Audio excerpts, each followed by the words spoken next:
vais reprendre mes photos. On va passer la journée qu'il y avait eu samedi dernier. On évitera aussi de parler de l'autre, de la défaite des Girondins et surtout du match catastrophique de notre gardien.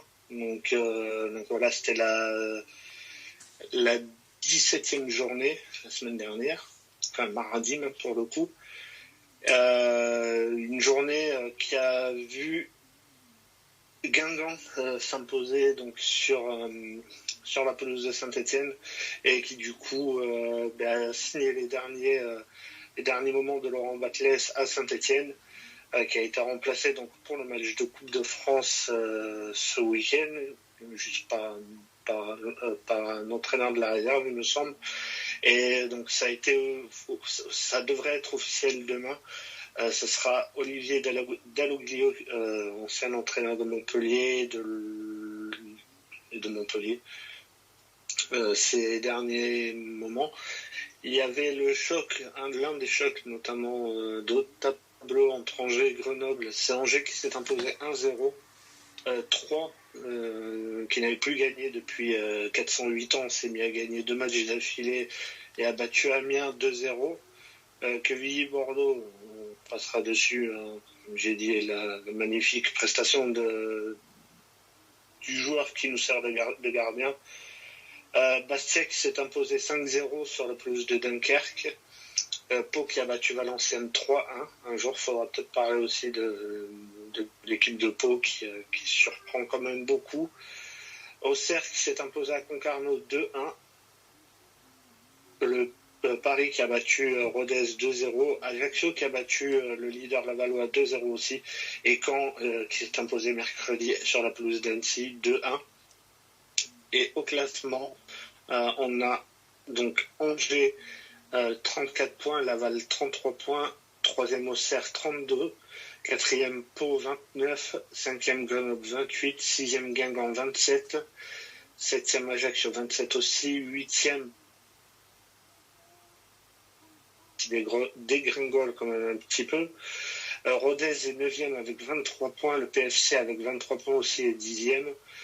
11e Amiens aussi 23 points, Caen 12e avec 22 points, Bastia 20 points, 14e 3 Annecy et Concarneau avec 19 points, 17e et premier relégable c'est Bordeaux avec 18 points, Quevilly qui est 18e avec 15 points, Dunkerque 19e avec 13 points et dernier lanterne rouge c'est Valenciennes avec 11 points. Il y avait aussi le tirage au sort de la Coupe de France avec notamment l'entrée en liste des clubs de Ligue 1. Alors, on ne va pas dire tous les matchs, mais notamment les plus importants. Marseille qui se déplacera sur la pelouse de Thionville-Lusitanos, un club de National 3. On aura un remake de la finale 2009 entre Guingamp et Rennes. Lille qui recevra une équipe de Guadeloupe, il me semble, Golden Lion, une équipe de Régional 1. Il y a eu aussi Lyon qui se déplacera chez une Nationale 3 à Pontarlier. Un match qui pourrait être intéressant.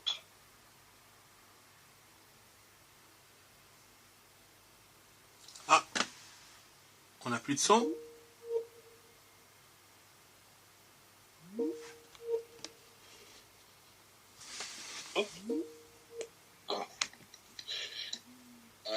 Allô, oui, on t'entend. Oui, on t'entend, ne t'inquiète pas.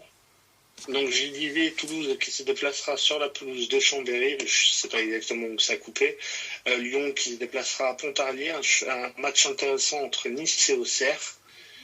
Il y aura un choc quand même entre clubs de Ligue 1, entre Lens et Monaco. Un derby normand entre Le Havre et Caen pour toujours en Ligue 1, qui recevra Clermont.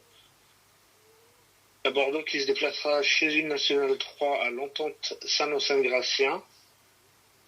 Et Sinon, on a le PSG dans le dernier groupe qui se déplacera à Revel, une ville à côté de Toulouse. Je vous invite à voir la réaction des joueurs de Revel et notamment ceux de Thionville quand ils apprennent qu'ils vont jouer contre Paris et Marseille. C'est assez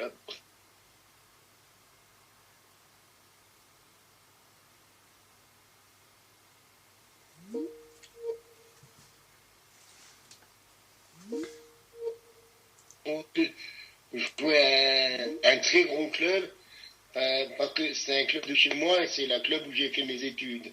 Donc je suis très content de les voir à un haut niveau et puis de les voir affronter un aussi gros club. Et du coup, pour terminer, c'est un petit plaisir personnel, la ville de Chaland, donc National 3, qui recevra Rodez. Alors, reste à savoir si ce sera à Chaland. À mon avis, ça peut, parce que le stade est quand même plutôt en bon état, donc il n'y aurait pas de raison de ne pas recevoir Rodez. Et je trouve que c'est une bonne chose pour la Vendée, en sachant qu'il y a aussi un autre club de Vendée qui est qualifié pour les 32e. Donc voilà à peu près ce qu'on pouvait dire sur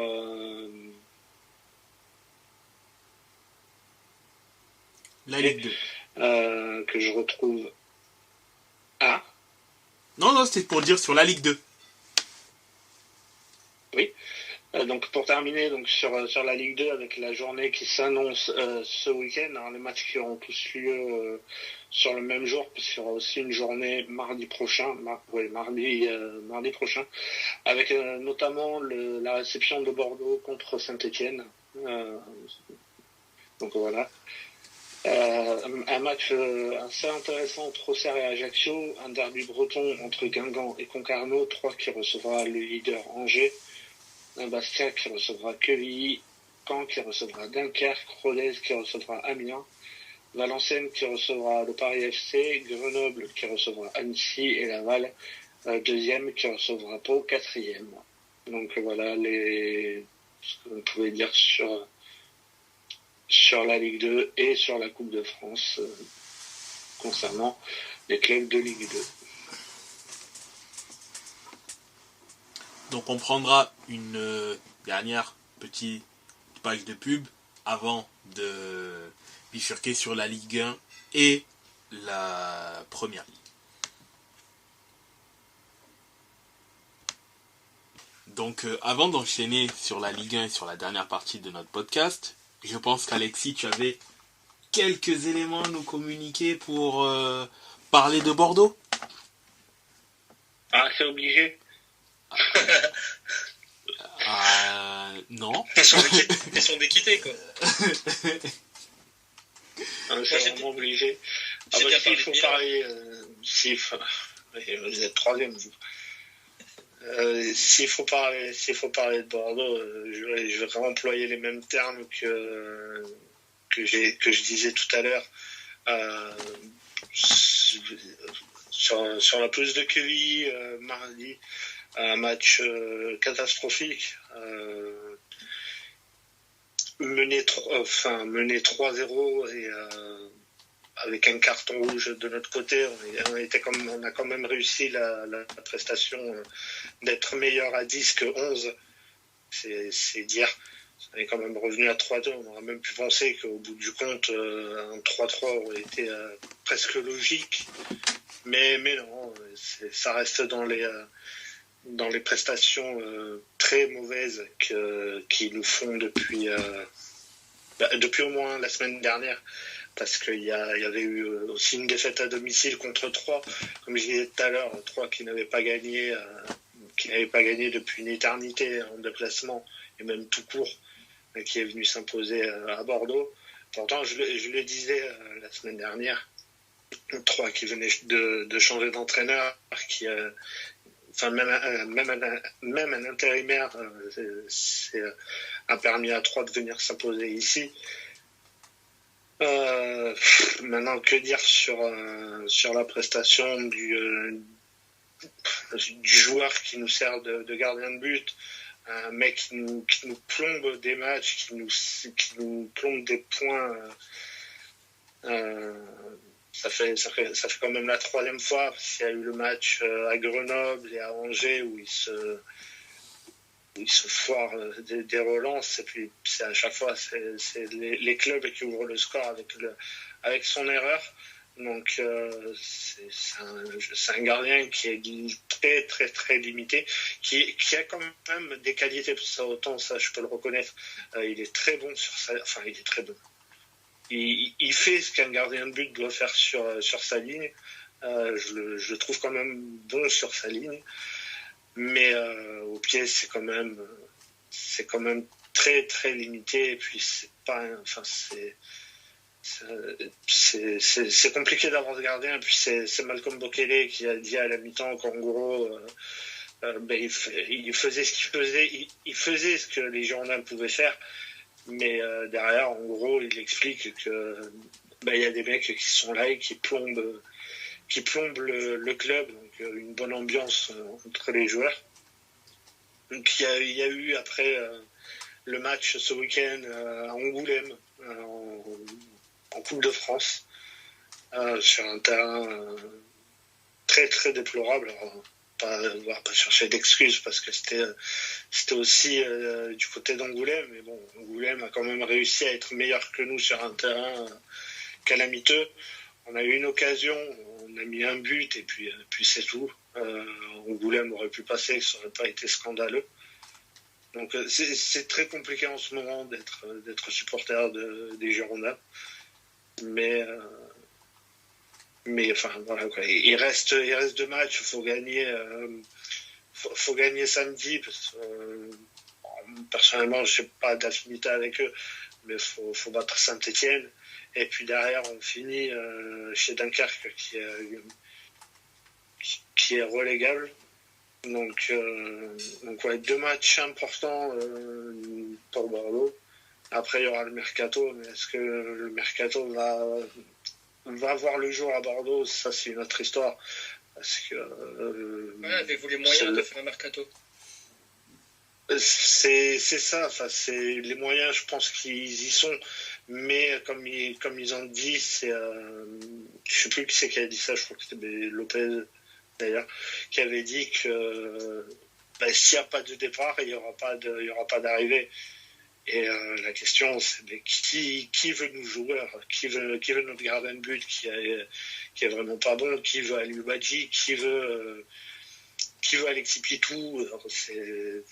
Même pour lui, j'ai vu qu'un retour possible en Roumanie était possible. Mais c'est des joueurs qui marchaient sur l'eau dans leur club l'année dernière.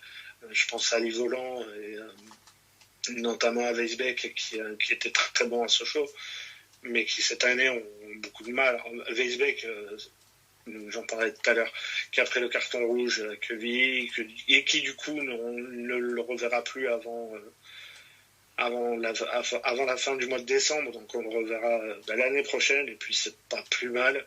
Livolan revient un petit peu à un niveau qui est bon, mais c'est pas un niveau fait pour Bordeaux actuellement, donc il y a encore beaucoup de choses à dire. Cette 17e place, je ne vais pas dire qu'elle est méritée, mais pas loin. Donc il y a quand même trop de choses qui ne vont pas. Et faut espérer que 2024 sera un peu mieux. On reste quand même pas loin et en même temps assez loin des clubs, par exemple, le B classé 5e et 4e. Alors, les 2 premières places, maintenant, il faut plus leurrer, mais quand on voit que Angers et Laval ont 34 et 32 points, je crois, on est à une quinzaine de points de la tête, donc autant vous dire que la montée, c'est mort.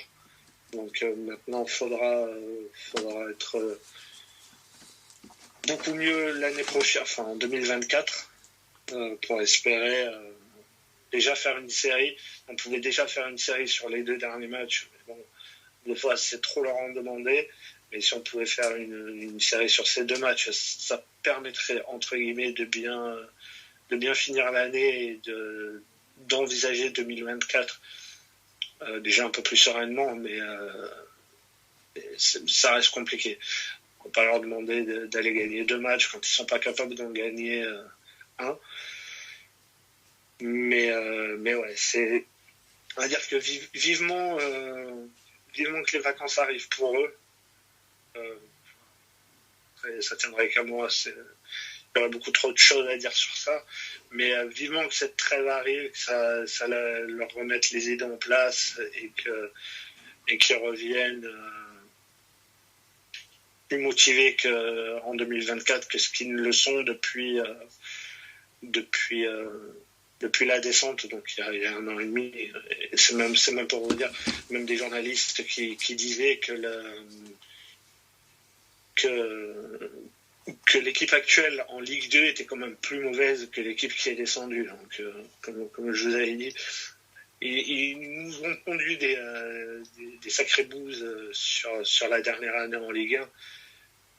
Mais on ne pensait pas avoir un club autant à l'agonie en Ligue 2. Donc, surtout après la saison qu'ils nous ont fait l'année dernière. Donc voilà ce que je pouvais dire sur Bordeaux. Ah oui, c'est pas très très positif. Bah c'est ça, c'est pas très très positif. Comme je disais, il faut gagner les 2 prochains matchs et puis revenir avec de meilleures intentions l'année prochaine.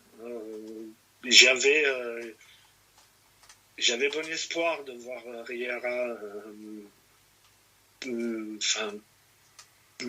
comment dire, sauver le club. Ouais, sauver le club, mais au final c'est encore pire que David Guillon, donc c'est je sais même pas si c'est lui tout seul. Alors, lui, il a peut-être sa part de responsabilité parce que c'est des schémas tactiques vraiment très surprenants quand on voit le match qu'ils ont fait contre Angoulême en 4 limite à 4 défenseurs et à 6 attaquants. Ça nous parlait de nouvelles choses à mettre en place. Effectivement, ça a été mis en place, mais c'est autant catastrophique que les compos qu'il met en championnat. Donc, j'espère vraiment qu'il sauvera le club, enfin, lui et les joueurs surtout, parce que si vraiment il y a descente en fin d'année, on n'est pas à l'abri d'une descente, hein, mais si vraiment il y a descente à la fin de l'année, je suis même pas sûr qu'on puisse repartir en national. Là. Donc, c'est sûr que déjà s'il n'y a pas la montée, on n'est même pas sûr que faudra voir si Lopez fera l'effort de mettre la main à la poche, mais alors s'il y a descente en national, là, oula.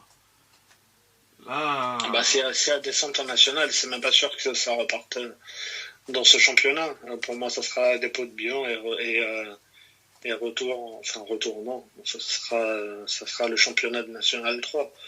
Oui, voilà, c'est ça. C'est pour moi, là, je suis pas spécialement sûr que Bordeaux risque de finir en National 1. S'il y a descente en National, reste à savoir quel National ça part, hein, parce que je pense pas que c'est National 1. Hein. Ça m'étonnerait. Bon.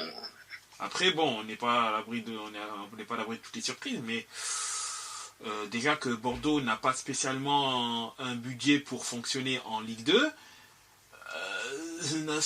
National, c'est encore pire, donc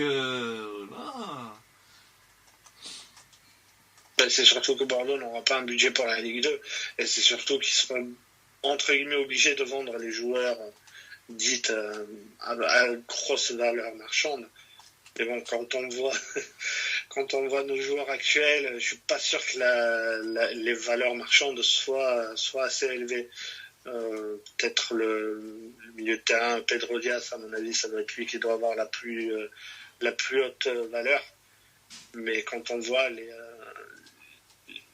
les Alubadji qui évoluent là, je pense que c'est même Bordeaux qui donnera de l'argent pour s'en débarrasser. Mais ouais, ça risque d'être très compliqué si vraiment il n'y a pas de réaction à partir du mois de janvier. Ouais, c'est vrai que ça risque d'être compliqué. Bon, après, faut quand même voir. On n'est pas à la moitié du championnat, même si, bon, c'est absolument pas ce qui était prévu dans le, entre parenthèses, plan au niveau de Bordeaux. Je pense que on le reconnaît globalement. Hein, l'objectif, c'est remonter, et puis c'est clairement remonter, et puis c'est tout. Parce que c'est ça. Là, s'il n'y a pas remonté, c'est... Déjà, s'il n'y a pas remonté, comment... Déjà, s'il n'y a pas remonté, est-ce que Lopez va encore accepter une année en Ligue 2 ? Enfin, déjà, ça, la question se pose. C'est surtout que s'il ne veut pas repartir en Ligue 2, c'est surtout qui veut du club. Alors, je ne sais pas exactement où on en est au niveau des dettes et tout ça, mais ce que je lis et ce que j'entends, les dettes ne seraient pas forcément énormes. Mais c'est vrai qu'une non-montée en Ligue 1 à la fin de la saison, forcément, il y aura de nouvelles dettes. Mais c'est surtout qui voudra du club en l'état. À mon avis, ça ne doit pas se battre au portillon pour acheter ce club qui est en Ligue 2, qui a des joueurs calamiteux pour la plupart. C'est très très compliqué. Oui, bien sûr, ça. C'est vrai que ça va être quand même assez compliqué. Bon, après, on n'est pas à l'abri d'un changement spectaculaire en deuxième partie de saison. Donc, bon, voilà. À voir ce que ça va donner. Il reste 2 matchs. Et ensuite, de toute manière, on fera le bilan concernant le bilan Ligue 2 hein, qui arrivera dans les prochaines semaines. Donc là, on pourra déjà tirer les premières conclusions et parler des éventuelles espérances ou... qui pourrait faire que Bordeaux puisse éventuellement avancer et progresser surtout. Donc bon, à voir. Mais d'ailleurs, j'ai invité un supporter, un des supporters girondins qui était là en début de saison, qui est quand même un peu plus virulent que moi sur le sujet. Donc ça pourrait être assez folklorique de l'entendre au retour de la Ligue 2. Bon, après, je peux concevoir qu'ils soient assez insatisfaits, on va dire. Parce que je pense que les mots seront plus forts. Mais son insatisfaction, elle est, dans un sens, elle est un peu compréhensible. Puisque, bon, je pense pas que tout ça a été fait pour que... Enfin, toute la mobilisation du côté de Bordeaux a été fait pour que Bordeaux fasse un tel début de championnat. Donc oui, on peut comprendre que l'insatisfaction soit de mise, soit de rigueur. Totalement. Mais c'est surtout qu'on a aussi des joueurs qui sont en deçà de leur niveau de l'an dernier. J'ai eu plusieurs fois l'occasion de le dire, mais notamment Nsimba qui est pas au niveau. Barbet, c'est très compliqué. Et puis c'est même les joueurs qui sont arrivés qui sont pas au niveau. Donc à partir du moment où on a des mecs qui sont pas au niveau, c'est compliqué d'envisager de figurer dans la première moitié du classement. Bien sûr. Ça, c'est sûr. En effet.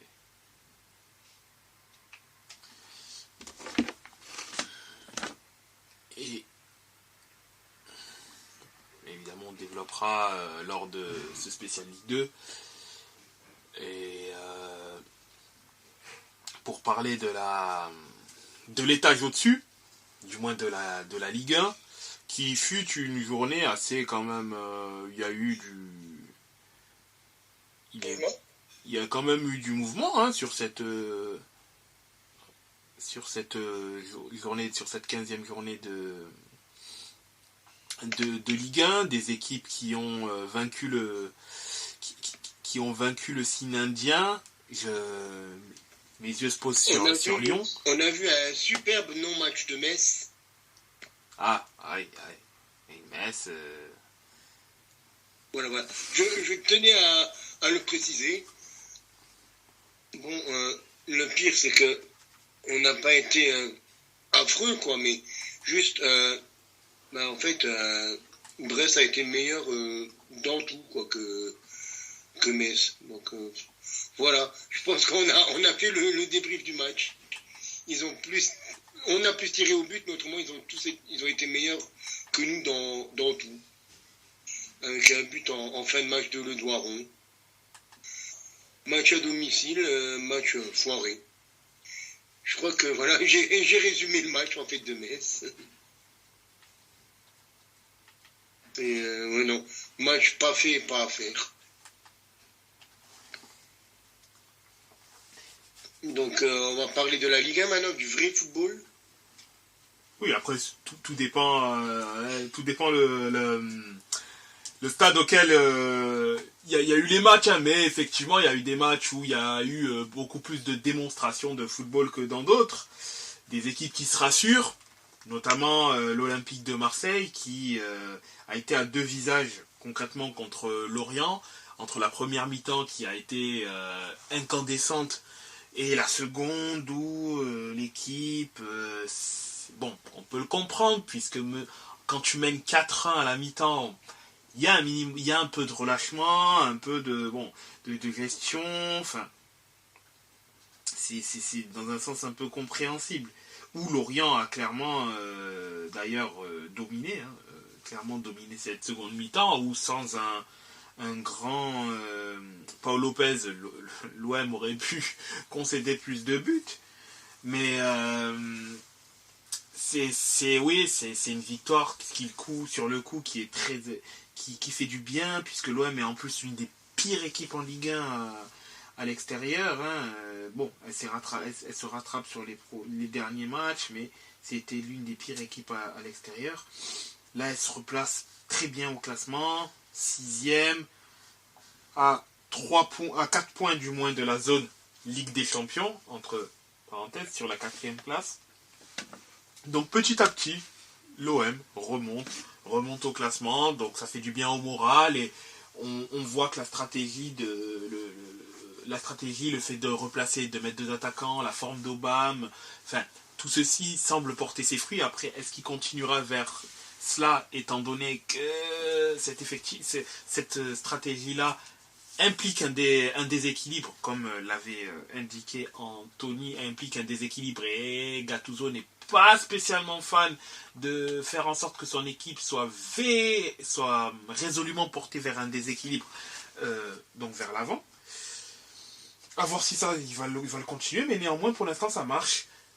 D'ailleurs, petit shout-out à Benjamin Mendy, qui a retrouvé le chemin des filets.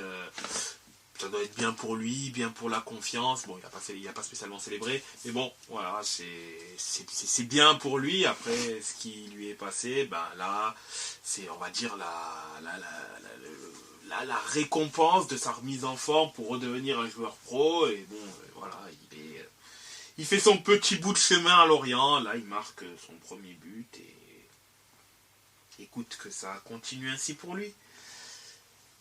Le spectaculaire retour de Lyon, ou pas, mais du moins peut-être la rédemption de Lyon, partie 1, avec cette victoire éclatante contre Toulouse, marquée de la Casette surtout. Marquée du saut de fer de leur général Lacazette. Général Lacazette, auteur d'un triplé. Auteur d'un triplé, bon. D'ailleurs, Toulouse a raté un penalty en fin de première mi-temps. Penalty provoqué par Lopez. Il se rattrapera en arrêtant le penalty qui était, je trouve, pas très bien tiré d'ailleurs au passage. Mais triplé de Lacazette sans penalty. Et non, il n'y a pas eu de penalty pour Lyon. Donc voilà, pour les mauvaises langues, pas de penalty pour Lyon. C'est 3 buts d'enjeu. Et donc... Penalty pour Lyon. Oui, donc... Dun, bon. dun, dun, dun, dun, dun. Et donc Lyon, même s'il reste dernier du classement à l'instant T, bon, il y a un point de différence avec Clermont, deux sur Lorient, et 3 sur Toulouse, donc bon, bonne affaire pour Lyon. Malheureusement, le prochain match est contre une équipe qui est globalement bien placée dans le championnat. Monaco, hein, donc le 3e du classement, donc ça sera très compliqué pour eux. Mais écoutez, à un moment, si Lyon veut poursuivre sa rédemption, il va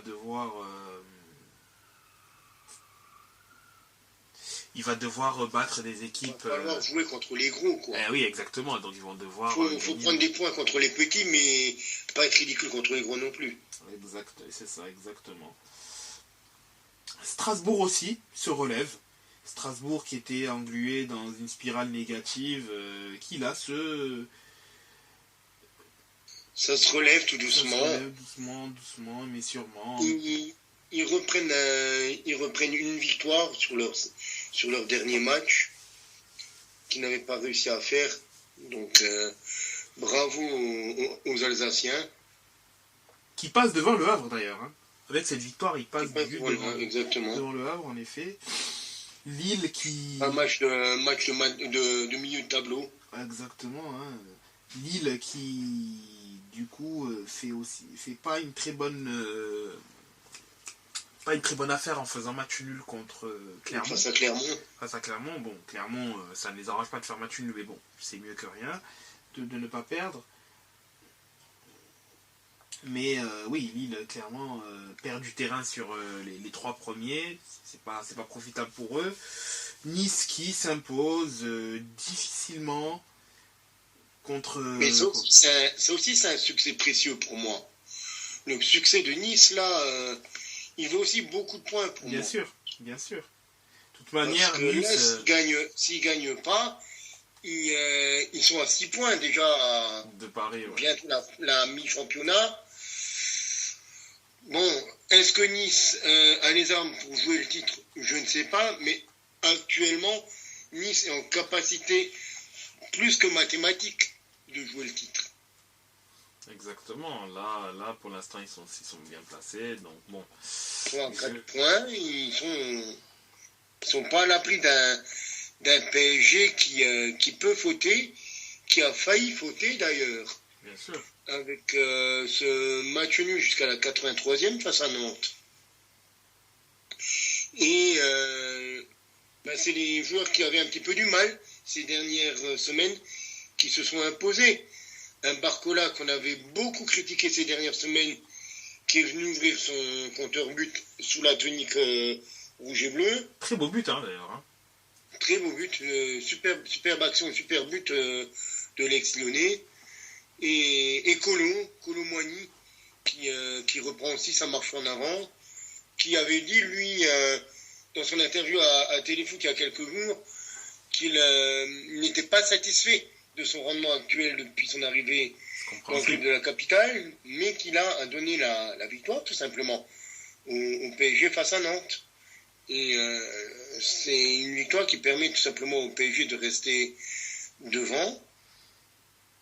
Bon, c'était un match quand même relativement maîtrisé par le PSG, mais quand on voit qu'il y avait un partout à même pas 10 minutes de la fin, tu te dis, est-ce que là c'est le genre de match où Paris peut lâcher des points?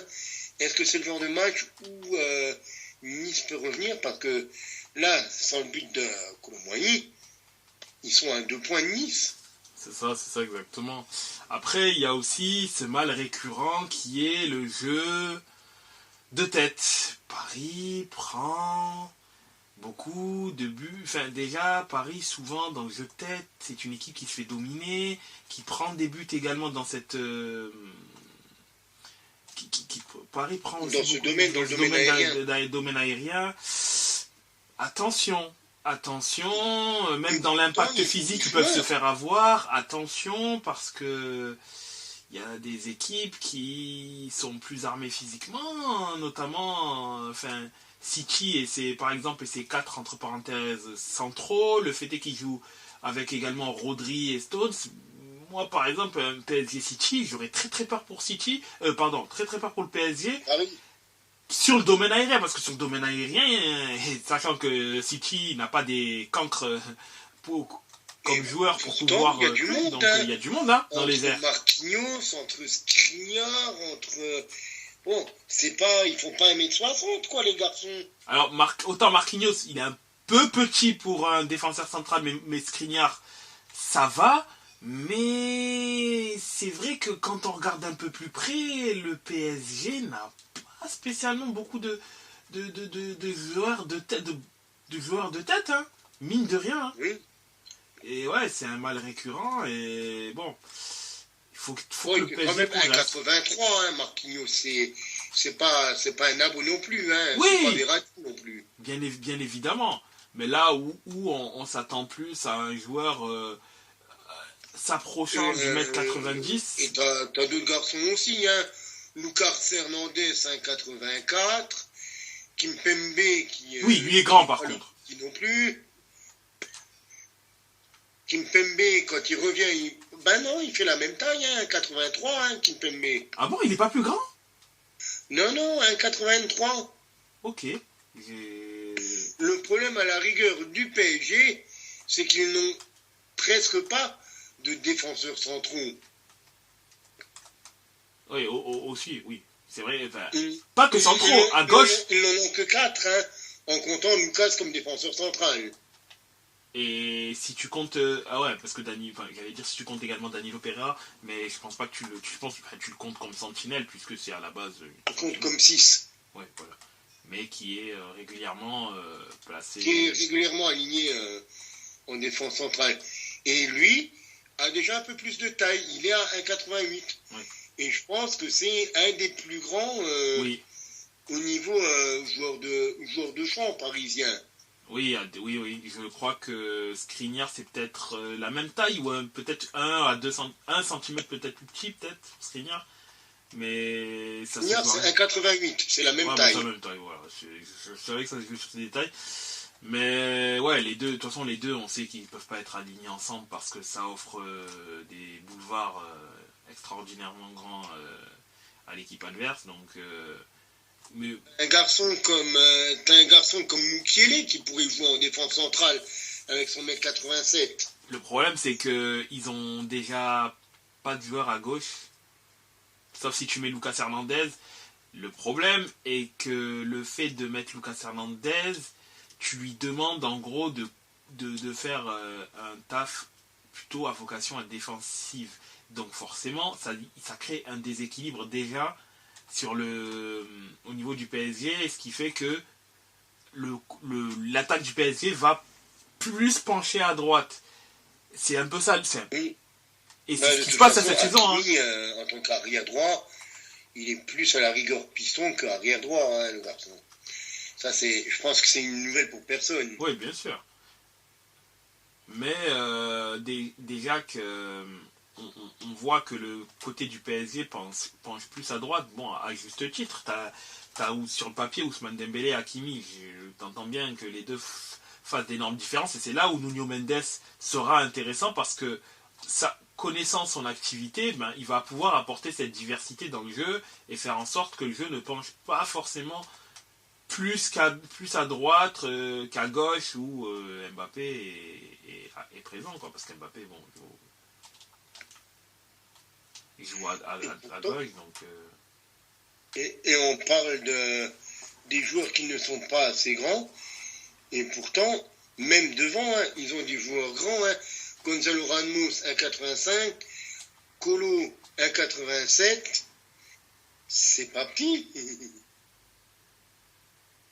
Mais ils n'osent pas, ils ne vont pas à la tête. Exact. Après, c'est peut-être au milieu de terrain que ça manque un petit peu, quoi. Parce qu'on a Fabien Ruiz, et c'est des joueurs même qui sont, s'ils sont grands, n'attaquent pas le ballon. On a par exemple un Fabien Ruiz qui a 1,89 m. Mais dans son jeu, tu te dis jamais qu'il fait 1m89 parce qu'il n'attaque pas le ballon de la tête. Exact.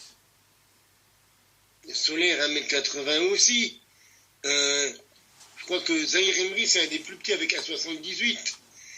Bon, il y a Vitinha, il fait 1,72. Bon. Mais c'est des garçons qui ne vont pas au mastic. T'as un garçon comme Ugarte qui fait 1,82. Lui, il y va au mastic. Mais il faudrait plus d'Ugarte, en fait. Il y a aussi le jeune Endour, qui est italo-sénégalais, je crois, ou italo-ghanéen. Alors, je ne saurais pas te dire quelle est sa seconde origine. Je sais qu'il y a une partie italienne. Je viens de regarder, il est italo-sénégalais. D'accord. Et lui, il fait 1,90. Il joue avec les U21 italiens.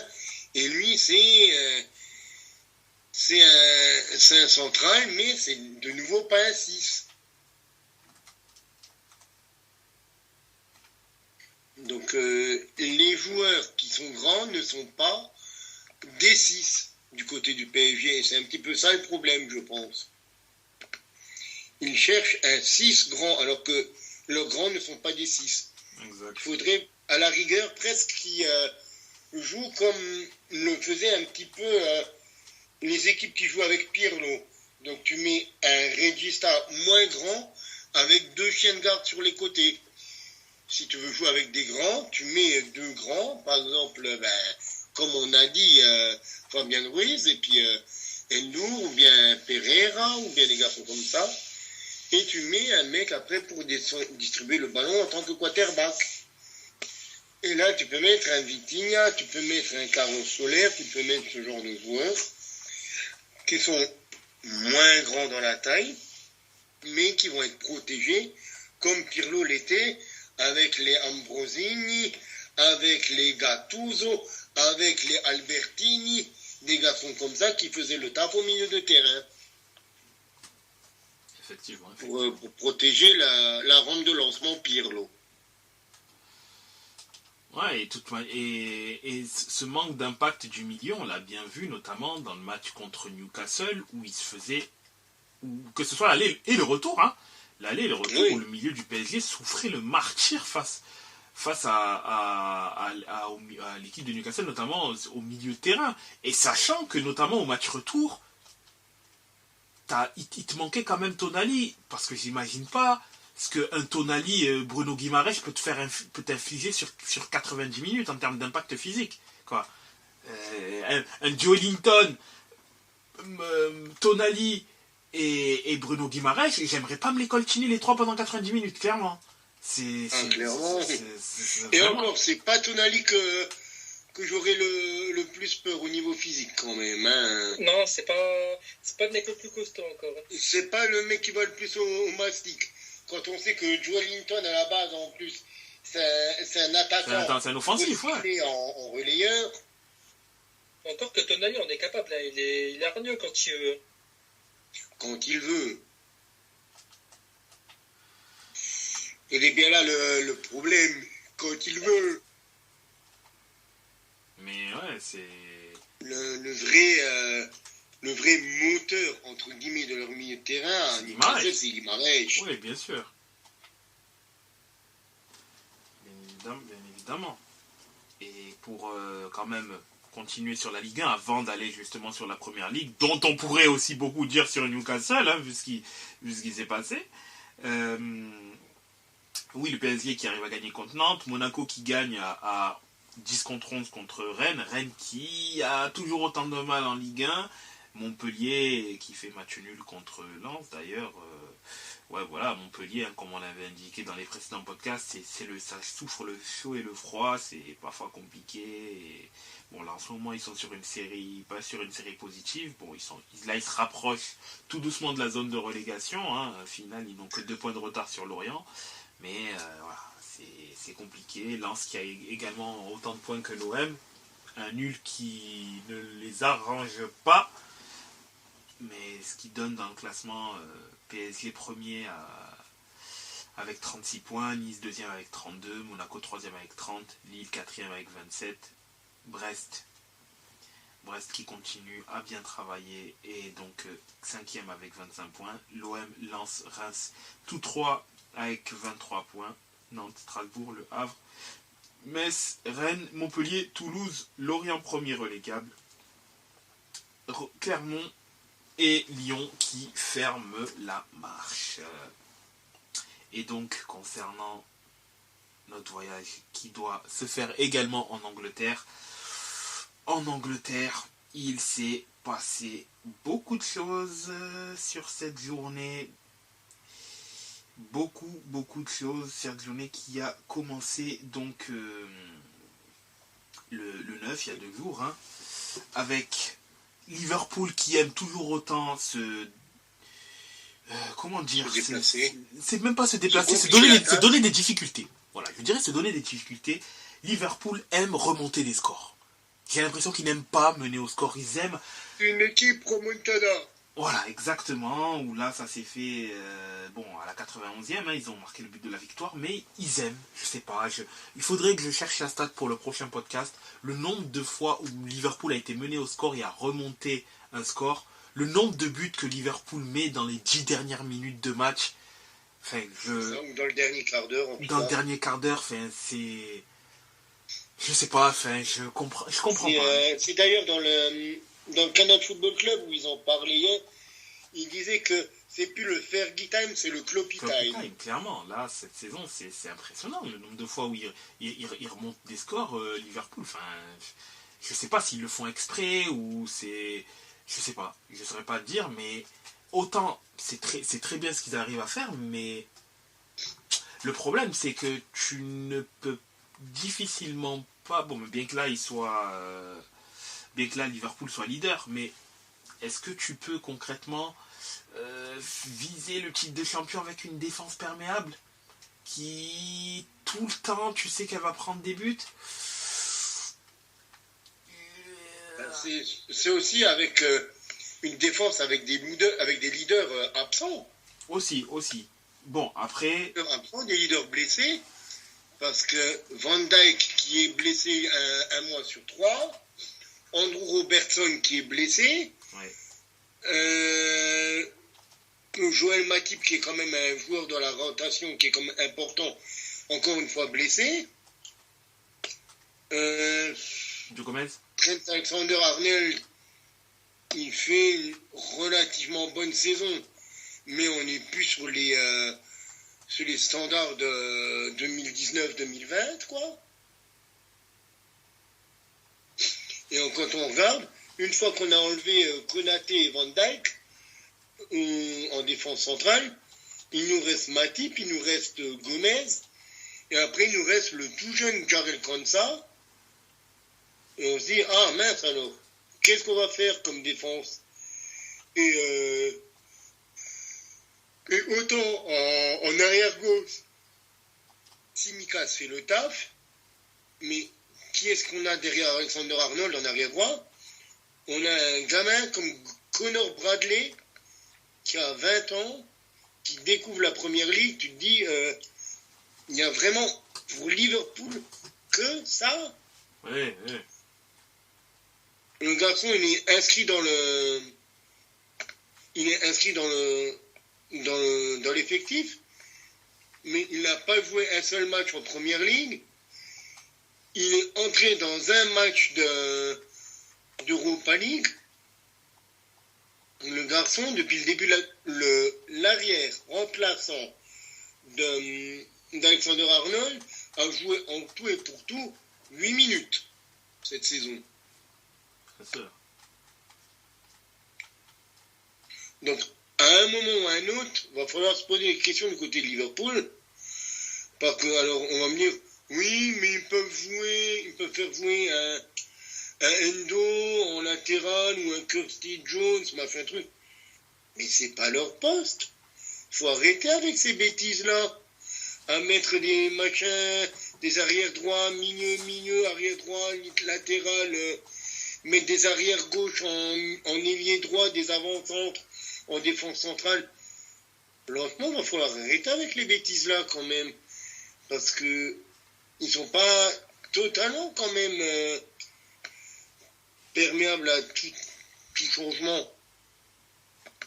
Et là, pour moi, ils doivent vraiment recruter un deuxième arrière droit qui peut tenir la baraque quand TAA n'est pas là. Parce que mettre Joe Gomez comme remplaçant, bon, le mec, ok, il peut jouer partout. Il peut jouer partout, mais il n'est pas vraiment bon nulle part, quoi, en fait. C'est ça le problème pour moi. Exactement, il excelle nulle part, donc c'est compliqué. Donc ok, il dépanne partout, mais ça sert à rien d'être bon. Ça sert à rien de jouer partout si c'est pour être bon nulle part. Exactement.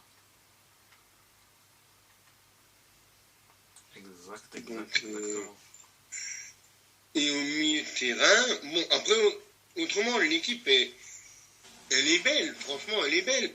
Que ça soit Endo, que ça soit Soboslai, McAllister, Gravenberch, Thiago, Harvey, même les jeunes, entre guillemets, Jones et Elliott, c'est agréable, quoi, à voir comme milieu de terrain. En attaque, du Luis Diaz, du Rota, quand il n'est pas blessé, du Salah, du Gakpo, ok. Et Darwin Nunez. Est-ce qu'on en parle de Darwin Nunez? Le futur grand numéro 9 de Première Ligue. Oui, c'est vrai que Darwin, mine de rien, bon, après c'était prévisible qu'il faille du temps pour qu'il prenne ses marques, mais on voit que au final, voilà, avec du temps, tu lui laisses du temps, tu lui laisses la possibilité de pouvoir se développer, ben ça, le taf se fait et il est en train de montrer que voilà, que c'était pas que les critiques envers lui était compréhensible, mais qu'il fallait aussi donner du temps au temps pour que l'homme puisse se faire, puisse s'acclimater à l'APL. C'est un autre championnat, c'est compliqué. Enfin, faut pas arrêter de croire que les gens vont s'adapter en 2 temps 3 mouvements à un championnat et puis basta. Ouais, ils sont pas tous Mbappé, hein.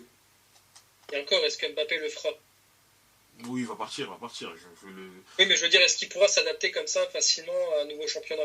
Ah, après ça, c'est une autre question. C'est une autre question, effectivement. Mais... Ok, c'est un bon athlète et tout, je suis d'accord avec vous, mais ne s'adapte pas non plus facilement qu'il le veut, quoi. Donc le problème qu'il y a quand même avec Darwin, ben, on attend quand même son but depuis le 29 du 10, quoi, depuis un but contre Nottingham Forest. Ouais. Alors ok, il est passeur. Il est passeur contre Sheffield, il est passeur contre Brentford. Mais on parle là d'un neuf qui a fait plus de passes décisives que de buts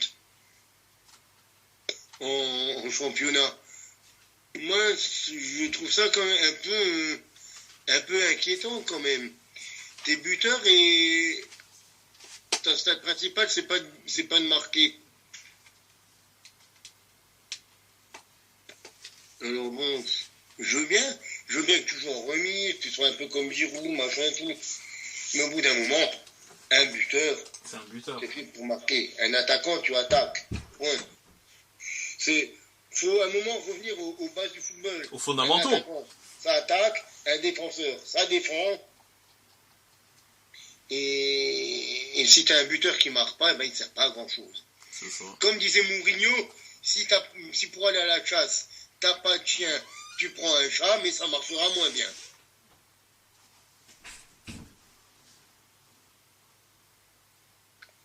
Sinon, ben, Salah, 200e but. 200e ou 300e, maintenant vient un doute. 300e, il aurait dépassé Ilkhirar. Mais ouais, c'est 200, c'est 200. C'est pour ça que j'étais en train de réfléchir. 200e, 300e, j'ai un doute là, du coup. Une 200e but hein, de Mo Salah. Que dire qu'il n'a pas déjà été dit sur l'Égyptien? Ah, c'est grandiose, c'est juste grandiose. Exactement. Ce qui a été grandiose, aussi, c'est la performance de Tottenham. Tu en parlais juste avant face à Newcastle. Exactement. Bon, il y a également aussi la victoire d'Aston Villa sur Arsenal, attention. Mais ça, c'était le truc que je voulais garder pour la fin, du coup. Ah, mais oui. Avec un doublé de Richard. Richard qui s'est réveillé. Exactement. Richard le sang. Richard Lisson qui se réveille, effectivement. Et en fait, c'est symptomatique de ce qu'est l'APL. L'APL, c'est vraiment un championnat impitoyable. C'est un jour. Un microcosme à lui-même. Exactement, c'est que tu as beau être une grosse équipe, tu peux te faire taper comme contre une autre, puis derrière tu vas peut-être perdre 4-0 contre Aston Villa. Ben, regarde, Aston Villa qui s'est fait écraser par Newcastle 6-0 ou 6-1 en tout début de saison. Aujourd'hui, ils sont top 3 et ils viennent de battre coup sur coup quasiment Arsenal et City. Et ils sont à 15 victoires à domicile. D'affilée. Enfin, c'est record en cours. Vraiment, et c'est ça l'une des spécificités de l'APL, c'est que c'est tellement imprévisible. Aujourd'hui, tu peux être mal en point, le lendemain, tu fais une performance de fou et tu bats une autre grosse équipe et on se dit, mais oh. C'est ça. Quand tu regardes un garçon comme Richard Lisson qui avait mis un seul but sur toute sa saison face à Sheffield, il t'en met 2 face à Newcastle. Non, c'est ça, c'est la première ligue. Des fois, quand on te donne ta chance, tu peux être au fond du trou. Tu sais pas pourquoi le coach va te donner ta chance, tu saisis ta chance et boum, ça y est, la machine elle peut être lancée et ça y est, tu vas retrouver une place de titulaire, tu vas pouvoir faire ce qu'il faut. Enfin, être un petit peu au bout du trou comme Chelsea, c'est ça? Après Chelsea, bon, Chelsea, ça souffle. Le Chelsea, ça souffle le chaud et le froid, mais de toute façon, Chelsea, ce qu'il faudra imaginer du côté de Chelsea, c'est qu'il y ait de l'avancée en termes de jeux proposés. Pour moi, c'est là où en fait faudra voir Chelsea. Je ne pense pas qu'ils viseront clairement le top 6 cette saison. Moi, je les vois. Je veux voir en fait cette bande de jeunes progresser, voir les idéaux de jeu, parce qu'on les voit, on commence à les apercevoir, voir les idéaux de jeu et me dire bon, je vois ce qu'ils sont en train de proposer cette année. Je sens que cette année-là va être formatrice, salvatrice, et que l'année prochaine, ils vont recruter un gros attaquant, et là, la machine, elle va partir, et attention à eux, parce qu'ils vont pouvoir... Je le respecte, je leur souhaite. Mais là, c'est par un jeune qui a deux matchs entiers, quoi, de première ligue dans les jambes qui se sont fait moucher. Ouais. Le petit Lewis Dobbin, il est entré en jeu dans 5 matchs, mais il a 123 minutes quoi de première ligue dans les jambes, le garçon. Donc celui qui met le 2-0 contre Chelsea. Donc bon, c'est préoccupant quand même pour moi. Avec aussi un but d'un ancien de Lien, Abdoulaye Doucouré, qui est venu aussi s'imposer, mettre son physique. La grosse raclée, c'est quand même celle de Fulham. Ah oui. 5-0, merci, on est venu mettre une manita, on a accueilli West Ham, on a reçu entrée, plat, dessert, merci, au revoir, on vous ressort avec la serviette. Ah oui, c'est vrai que Fulham West Ham, personnellement, je ne m'attendais... Bon, tu me diras, il y a celle-là et celle de Manchester United. Hein. Mais oui, vraiment... Ouais. Vraiment, je ne m'attendais pas à ce que Fulham écrase à ce point-là West Ham. Enfin, Oui. Ça a été violent. Ce qui a été violent, c'est comme tu viens de le souligner aussi, la défaite de Manchester face à Bournemouth. Bournemouth qui, pour la première fois de son histoire, s'impose face à Manchester United.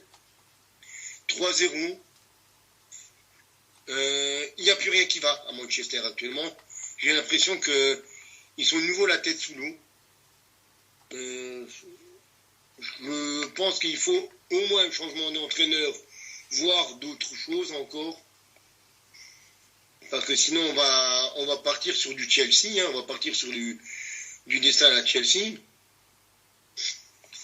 Et d'ailleurs, ça a failli être critique aussi pour les deux clubs de Manchester City, parce que City se sont imposés 2-1 face à Luton, mais en étant menés à la pause. Et il faut un génial Bernardo Silva de nouveau pour renverser la vapeur, et puis que Jack Grealish, 3 minutes après, donne l'avantage. Mais ils n'étaient pas sereins du tout, nos amis de City. Oui, ils n'étaient pas loin de subir l'upset contre Luton, mais bon, je me suis dit que City allait le réussir. Franchement, je me suis dit que City allait le faire. City allait le faire tôt ou tard. Et puis bon, après 4 matchs sans s'imposer, ils se sont imposés contre un tout petit club, quand même, il faut dire ce qui est. Bien sûr. Je ne pense pas que c'est manquer de respect à le temps de dire que c'est un tout petit club face à Manchester City. Et ils ont fait que 2-1. Ils ont fait que 2-1. Et après, évidemment, le match, c'était Aston Villa-Arsenal. Aston Villa qui tape tout le monde, qui tape tous les gros. Ils ont décidé de prendre tous les gros, allez, on les tape. Ça y est. Et ils ont ouvert le score très tôt, par McGinn. Ouais. Mais après, ils ont tenu la baraque. Mais vraiment, c'était... De ce que j'en ai vu, c'était impressionnant. La maîtrise, tout simplement. La maîtrise qu'a affiché l'équipe. Et il n'y a pas de grosses stars dans cette équipe. Mais il y a plein de très bons joueurs. Exact, c'est ça. D'excellents joueurs. Dibu Martinez, Pau Torres, Bailey, Bouba Kamara, Douglas Lewis, Tillemans, Oli Watkins, même un autre petit Français encore, Lucas Digne. Et même sur le banc, après tu regardes, t'as Diaby, après en sortie de banc, t'as Moussa Diaby, t'as Zaniolo, t'as John Moran qui est bon aussi, Dendonker qui était un grand prospect. C'est pas dur. La dernière fois qu'une équipe a fait 14 ou 15 matchs de suite à domicile, à chaque fois les équipes ont fini champions. Donc on n'en est encore pas là pour Aston Villa, mais c'est une stat, je la mets là, et on verra en fin de saison si ça continue comme ça. Sinon, on va quand même citer encore les autres résultats qu'on n'a pas cités. Les Wolves et Nottingham Forest qui ont fait un partout. Sheffield qui s'est imposé à domicile face à Brentford. Et Brighton et Burnley qui ont fait match nul aussi un partout. Et pour le classement, on a du coup Liverpool qui est leader avec 37 points. Arsenal deuxième, 1 point derrière. Aston Villa qui est sur le podium avec 35 points. On a Manchester City quatrième qui a retrouvé la victoire après 4 matchs sans s'imposer. On a Tottenham aussi qui respire de nouveau, 5e. Manchester United qui alterne, comme tu le dis si bien, le chaud et le froid. Tout comme pour Chelsea qui sont 6e. Et actuellement, derrière Tottenham, Newcastle 7e, Brighton 8e, West Ham 9e, Fulham 10e, la deuxième partie de tableau avec Brentford 11e, Chelsea 12e, les Wolves de Wolverhampton 13e, Bournemouth 14e, Crystal Palace 15e, Nottingham Forest 16e, Everton le premier non relégable 17e, Luton Town, Burnley et Sheffield sont dans la charrette pour l'instant. Je crois qu'avec tout ça, On a fait de nouveau un petit peu le tour de ce qu'on avait à dire. Aujourd'hui, on n'a pas eu de contenu portugais, mais ça sera pour la semaine prochaine, quand Greg nous rejoindra. Exactement. Sur ce, messieurs, je vais vous souhaiter une bonne soirée, ainsi qu'à nos auditeurs et auditrices. N'oubliez pas que le ballon roule toujours, peu importe où vous êtes. Et messieurs, je vous souhaite du coup une bonne soirée. Une bonne soirée. Et une bonne soirée à tout le monde. Bonne soirée. Ciao. Ciao. Salut.